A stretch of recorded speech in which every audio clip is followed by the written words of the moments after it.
கடந்த ஒரு 2 ஆண்டுகளாக கொலைகள் அதிகமாக நடக்கக்கூடிய ஒரு மாவட்டமாக சிவகங்கை உருவாகினது உண்மை. இதுக்கு பின்னாடி சாதிய ரீதியான பிரச்சனைகள் இருக்கா? இது எல்லாமே இப்போது சிவகங்கை மாவட்டத்தை பொறுத்தளவுக்கு ரவுடிகள் அப்படின்னு பார்த்தீங்கன்னா எல்லாம் ஒரு 50 வயசு 60 வயசு ரவுடிகள்லாம் எதுவுமே கிடையாது. சிவகங்கை மாவட்டத்தை பார்த்தீங்கன்னா 20 வயசு 22 வயசு 24 வயசுக்குள்ளே இருக்க ரவுடிகள் தான் சிவகங்கையில். இந்த ரவுடிகள்லாம் இன்ஸ்டாகிராம் ரவுடிகள். இன்ஸ்டாவில் ஒரு கொலை பண்ணிவிட்டு அந்த இடத்துல டான்ஸ் ஆடிட்டு அந்த கத்தியோட தோளில் பூட்டிகிட்டு போகிற ஒரு வாட்ஸ்அப்பில் அது வீடியோ போடணும், ஒரு இன்ஸ்டாவில் ஒரு வீடியோ போடணும், அதுக்கு பின்னாடி ஒரு கோரஸ் சாங் போடணும்.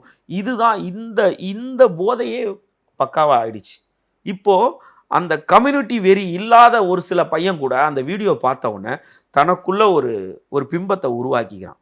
காரணம் என்னன்னு கேட்டால், அந்த வயசில் நல்லது கெட்டது தெரியலையே சாமி, என்ன நடக்குதுன்னு புரியலையே சாமின்றது மாதிரி தான் இவங்களுக்கு அந்த வயசு 20லேருந்து 25 வயசு என்ன வாழ்க்கையை புரிஞ்சிருக்கும்.